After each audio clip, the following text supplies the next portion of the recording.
Hey, hey, what's up, everybody? Thank you for joining me for a all too rare these days live stream about drawing and painting here in Photoshop with custom brushes. You know I love them, you know I make them, and today we are going to talk a little bit more about using them. Now, I know this is a pro tips class, so for pro tips, we're really kind of driving? We're not driving, although I do have to get my German driver's license, and let me tell you, that's no piece of cake, folks. Story for another time. Okay, but we are going to be diving more deeply into using custom brushes for your work and using them to experiment, to grow as an artist, if you will.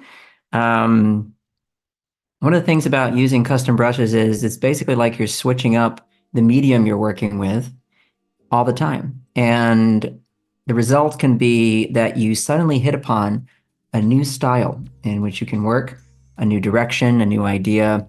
This is very exciting. So if you've ever, with traditional materials, for example, tried to draw the same thing with pastels and inks, you will notice that your approach is completely different. With the inks, you're probably going to go more linear, okay, or descriptive with detail and so on.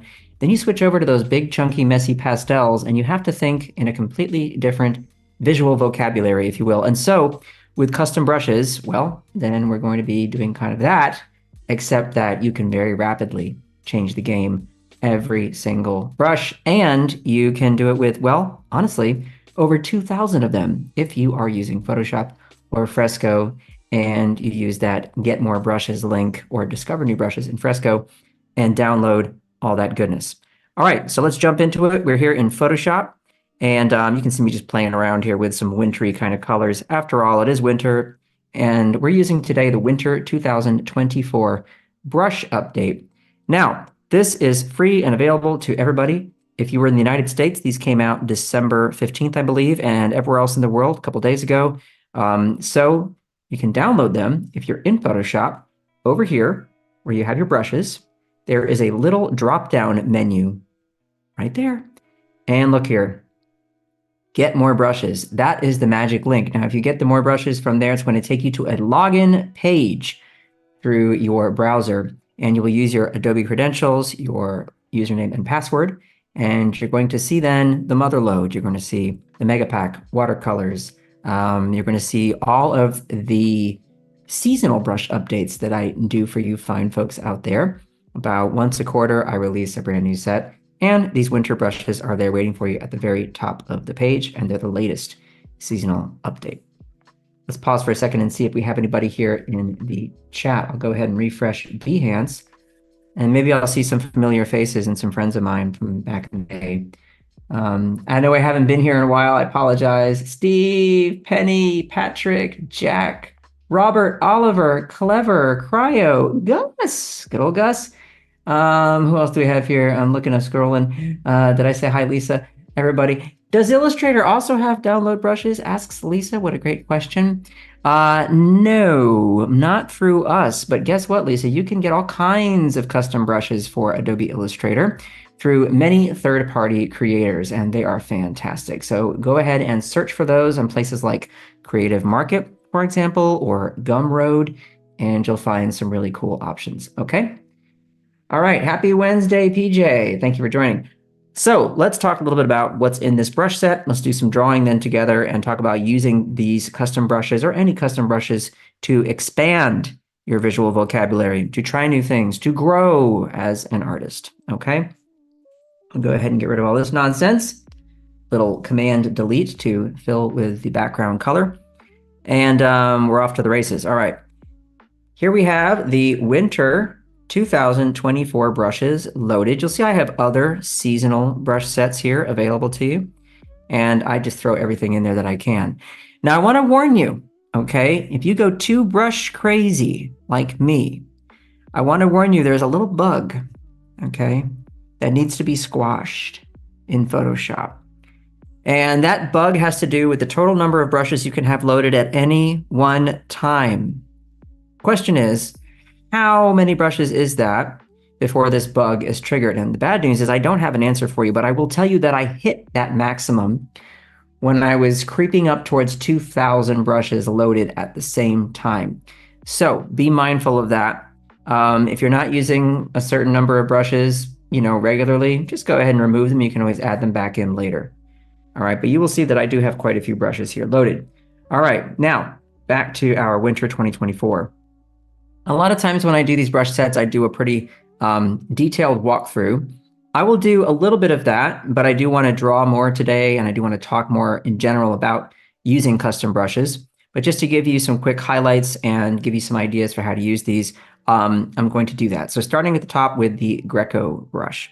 All right, now the Greco brush, look at it right here, has, well, a kind of interesting pattern to it. Now, a lot of times when I create brushes like this that have more of a patterned look, people are sort of stumped and they go, well, I'm not sure what to do with that, okay?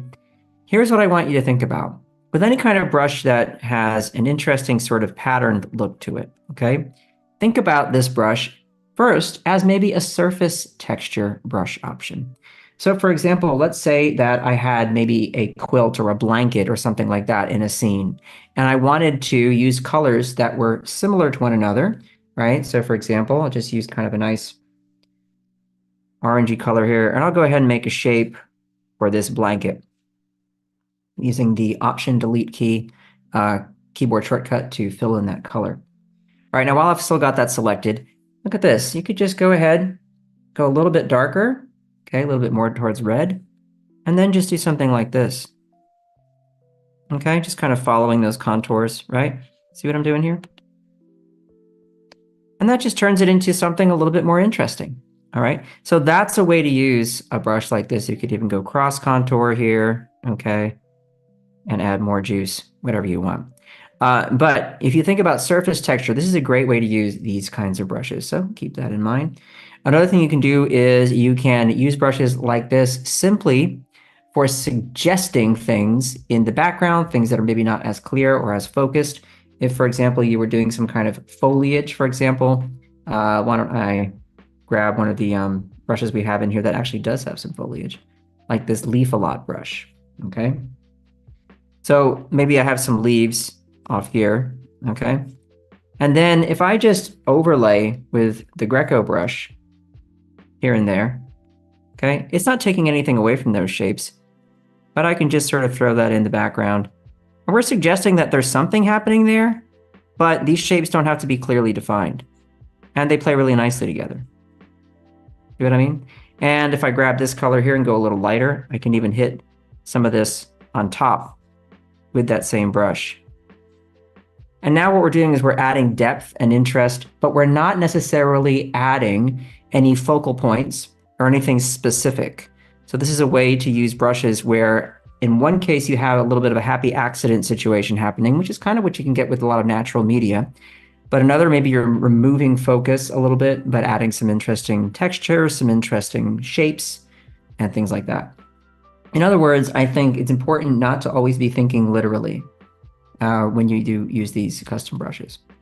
All right, so moving on, let's check out what else we've got here. The staccato ink. Now, anytime I create a brush and it has the word ink in it, you can assume most of the time that I'm intending for you to try some drawing with it.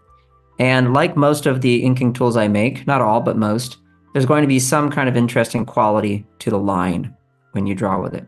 So you can now see that this is named the staccato ink because of the dottiness. If you know anything about music or staccato, this sort of sharp punctuation, and you can hear me snapping, I guess. Maybe not. Zoom doesn't pick up all the sounds. This is kind of what you get with this brush, but you'll notice you also do have control over the width of the line that you're drawing, right? I can go thick to thin and back, all right?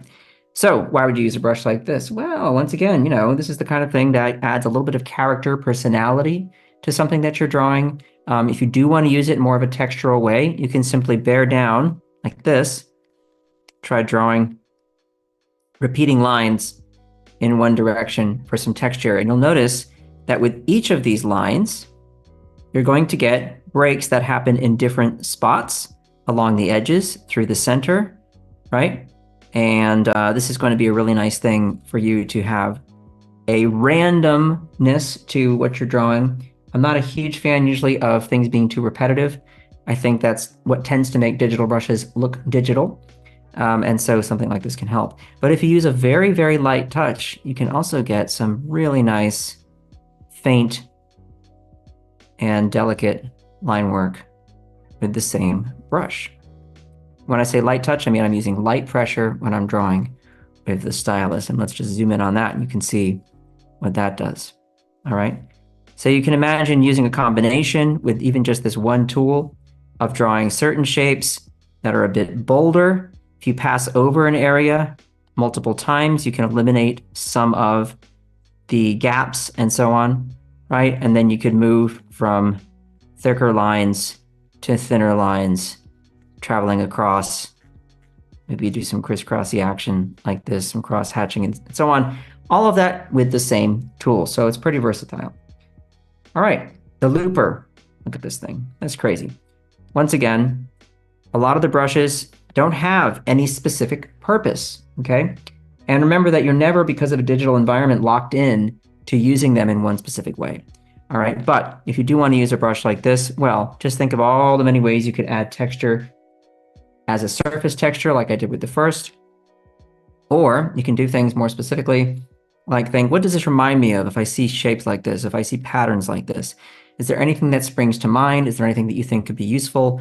Maybe if you're doing some kind of a sci-fi thing, and this is more of like a tentacle, okay, for some kind of undersea creature or what have you, maybe the body of a dragon, all right, doing all kinds of nifty things. And remember, as always, that again, you can pass over the area you've just drawn with the same brush and get different degrees of density with the lines, different patterns, and so on. So there's lots to play around with there. That is the looper brush. Quick thing to mention about the looper brush, if you notice, when I draw with it, the direction changes based on the pressure. The direction changes based on the pressure, not the size. That means that if you use light pressure, the stamp is turned one way. If you use heavier pressure, it will rotate the stamp in different directions. So this does create some very interesting patterns as well. The Interblock, this is a big chunky brush, and there's not much else to say. Big chunky brushes are great for doing background work, for laying in something at the beginning of a painting, and for just trying to generally figure out a composition where you don't want to get too specific and get into the details.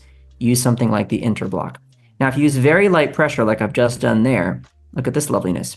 You're going to get big hollow areas as well as an interesting pattern that will reveal itself with the brush.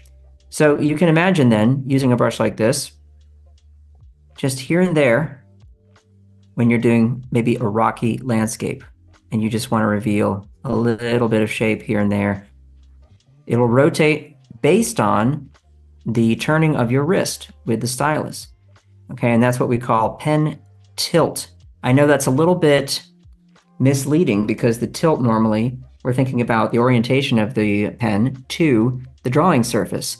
But when you are talking about directional control in Photoshop specifically, if you look here under shape dynamics, the angle is set with a control for pen tilt. And that really just means the direction or rotation of my wrist, controlling that, all right?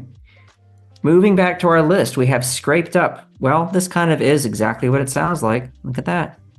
Need to scratch up a surface, need to draw a bunch of sticks on the ground, need to just make some really scratchy marks on your canvas. You can do that here with a brush like scraped up.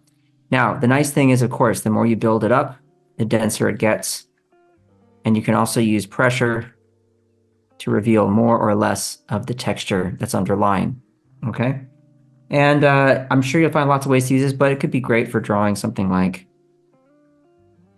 the surface of some rusted metal. It's got a bunch of scratches on it, okay? But it could also be, if you wanted to, use for something like this. Watch, make the brush a little smaller. I use my bracket keys to do that. And then just fill in a more specific area because the scattering is not too large. I can actually control the border right here of the shape that I'm drawing.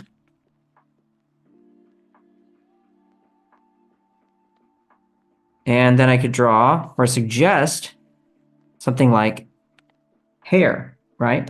Go back to that staccato ink. And there you go.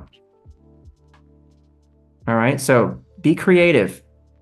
Try using these in interesting ways. Let's go to the crumbler. This one was by request. Now, yes, you can request brushes, folks. This brush was made by request.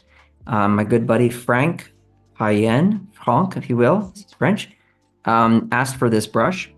And the description he gave me, I can no longer recall exactly, but the result was what he wanted. So I know you all know Franck because he does so many great live streams over there in Adobe France. Check out his stuff. But yeah, I really, really enjoy this one. I enjoy it for lots of things. In fact, I used it most recently for the header image for the Winter 2024 brush set itself. And what I did was I used this for snow. In fact, I'll probably do that today when we draw a little later. All right, moving on to the leaf alot brush. Well, we looked at that earlier, and there it is. What does it do? Well, you know, it draws leaves. Now, all of these leaves are facing upwards, okay? Using light pressure means you're going to have some smaller leaves, a bit closer together, heavier pressure, a little bigger, all right? And I've shown this trick before, but I want people to remember it. Go ahead and use a slightly lighter color, okay? And build up more dense collection of leaves and increase the pressure as you go downwards. Because what you're doing is you're moving towards the viewer, so you instantly create a sense of depth by having the shapes in the back be smaller. Then go in with a slightly darker color because we're going to have more contrast. Go a little bit warmer as well. There we go. And then here in the foreground, go a little darker than that. Start with the big and just hit it a few times. A little bit of medium there. And then just a few scattered ones in the background there. But what you're doing is you're going to create the illusion of there being a collection or a grouping of these plants, these leaves that are moving backwards away from us, okay, back into space because of the big to small. In fact, if I just isolate this like so, and I'll delete the excess, Command-Shift-I and delete, you'll see what I mean. Bigger shapes in the foreground, smaller shapes in the quote-unquote background, which means it's just higher up. And that's what you get, okay? Remember that trick, gang. All right, moving on. Let's go to the Tropic bundle. Well, I'm sure you can guess what the Tropic bundle looks like. Tropical. So this is good for leafy ground cover, okay? Look at that. Just imagine covering your ground with this goodness. Same thing applies. Go ahead and go small if something's in the distance, okay? Little bits and pieces here and there. And go big in the foreground. All right, that has a nice little subtle texture built in, as well as the use of color dynamics, which you will have noticed with the previous brush. Color dynamics allowing the color and the saturation and the brightness to change randomly, depending on the settings that you give it. A really powerful feature in Photoshop. More on that in a moment. The late 18 brush, being for late 1800s or more of an impressionist kind of a brush, is a fun one to play with as well. If you like this kind of a look. Now, this doesn't look like much right here. I'm using very faint pressure, and it's directional, okay? So look, if I move from right to left, everything moves in that direction, diagonally, etc. But the key with this brush is to actually paint in an area like this. So I'm using a little bit more pressure. I'm really filling an area in. What I like is that if I go light, I'm losing some of that opacity, and I'm also gaining a little bit of canvas texture right there. So if we switch over to another color, we come in with some heavier pressure from this side, and then we lighten up that pressure over here, I can then see a little bit of transparency happening, and I can select that color right there. And in between these two colors, I can apply that, and that is going to assist me with a bit of a blend, if you will. Okay? Pretty nice. So that's a really good, less easy to control, but very fun to play with kind of a brush. And again, for something like this, why would you use it? Well, don't forget, backgrounds, areas that don't require as much precision and control. Starting out a painting and just throwing down some random marks, okay? This is a really good way to work. It prevents you from getting caught up in details too soon when you're doing anything, but it's also really good for just adding texture within shapes. Let's say, for example, that I'm doing some kind of a shirt on somebody, and I've got the shirt here, Okay, and this person's in this pose. You know, grabbing a brush like this and just painting inside that selection. You've seen me do this on a lot of live streams. Painting inside selections is one of my favorite things to do with brushes that are a little less predictable and have a lot of texture and interesting stuff happening on the inside. Voila. Okay, now isn't that just a lot more interesting than a plain red shirt? I think it is. So, you know, experiment with that idea. Now you can also break outside the lines occasionally. So if I have something like this and just occasionally I just kind of do that here and there. It's a mostly solid shape, but I just choose to kind of break out of it here and there, right? That can become a whole way of working. That can become a whole style, if you will. Alrighty, batik, batik, batik. What is this? Oh, it's an interesting shape. With very light pressure, it reveals a spatter pattern, okay? And with heavy pressure, see that? You're starting to see that batik pattern come through. Do you see that? So this is just a weird brush. What do I do with this, Kyle? Listen, I don't know, okay? Look, I've shown you this so many times. You can never draw enough trees, right?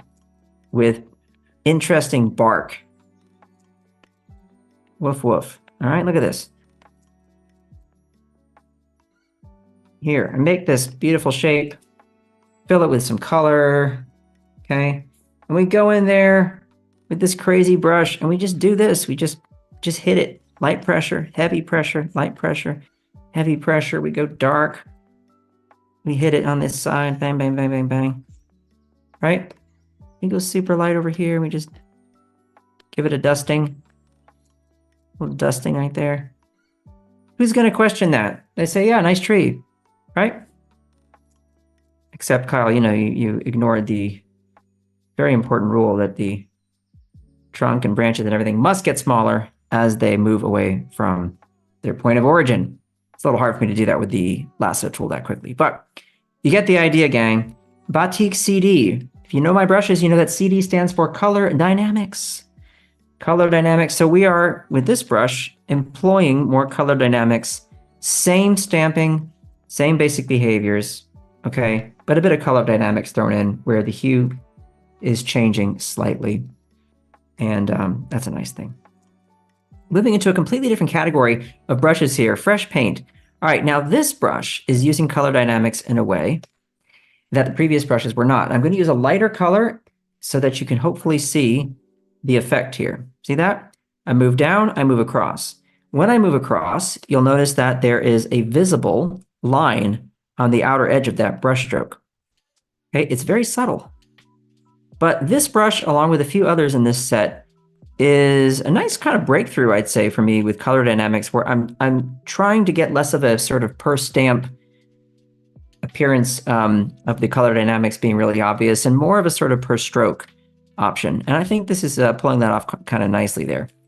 So for the painting fans out there, the people who really like to paint, I'd say give this a try. Give this a try and some of the other ones in here.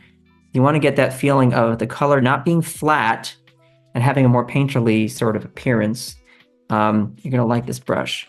Very light pressure means you're going to get a little bit of transparency, although I will say that these are pretty opaque for the most part, but you can then use this trick of painting, using your eyedropper tool, selecting a bit of color, and painting again. All right, now let's check out what else we have, because these are similar paints. We have the slick paint.